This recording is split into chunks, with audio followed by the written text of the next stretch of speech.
But gee, KL Rahul's innings, how good was that? I mean, that for me, that's as good as I've seen in this RPL.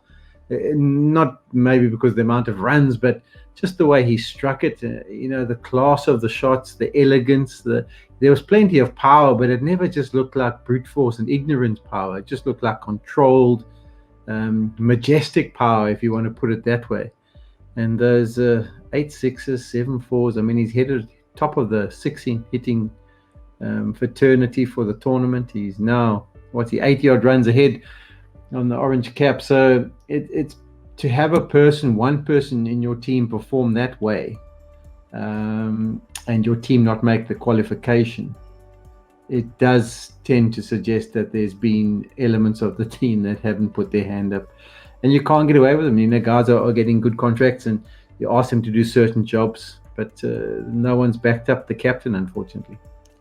Yeah, Joy, when we look back at someone like KL Rahul, look back several seasons, and you look at the leading run scorer or the leading wicket taker, chances are there's a correlation between that and where their team finishes. If there's not, there's a bit of a problem, and that's what's happened here. You're that far ahead, top run scorer, you're the captain, obviously leading from the front. What's happening behind you? No, absolutely. And once again, let's go back to what we discussed in the pre-show. What did we say in the pre-show? That when KL Rahul looks over his back, he doesn't find the support he has there. So he plays carefully. Today, they had nothing to lose. They had to reach it within 10 overs. So for the first time, KL Rahul played with total freedom. Look what this man can do when he plays free. This is the kind of innings that he can play. 8 sixes, 7 fours, 15 shots to the boundary. Brilliant innings. Absolutely stunning innings. And again, a class above everyone else who was batting today. And that's what I'm saying. Allow this guy to be free. Maybe get in guys in the middle. Maybe they don't score at 140, 150. But can they get 150, 120, 130? Can they get their 30, 40s regularly? And you'll see a very different KL Rahul. You'll see the same KL Rahul maybe get you those same runs at about 140, 145 keep again. That's all he needs. He just needs something at the back. I'm just trying to figure out, Sean and I discussed this at that point. We had some lovely, great straight drives. We had one over long off. We had a flick over long leg, but that sweep, I know we talked about it on Cricbuzz Combox, but it's worth reliving that one more time. Fast bowler, he swept for 100-meter six.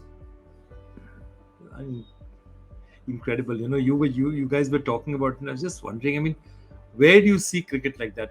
It's also the arrogance of a shot of a player who's in so much form that he can afford to go down like that, because that can be dangerous. To go down to sweep a fast bowler is a dangerous thing at the best of times, and it's not. And fast bowlers hate it because it's like almost assuming that you're not really a fast bowler. You're like a dibbly-doubly bowler that can afford to go down the sweep. So, I thought he was absolutely incredible. It does beg the question, though, what role does he play for India? Obviously he's picked as maybe one of the top 3 or one of the openers, and I just think he's done really well in those initial overs to get the team onto the front foot. If his role, which it would look like from the outside, is that he wouldn't bat in the top 2, he would only come in at 3, it does take away a little bit from what he's been able to achieve, because he picks up the momentum in those first 6 overs, and if he gets to the crease, he managed to get the ball just with beautiful cricket shots through the infield over the top, and then he can cash in once he's set. So yeah, it's an interesting dilemma that I'm glad I don't have to deal with.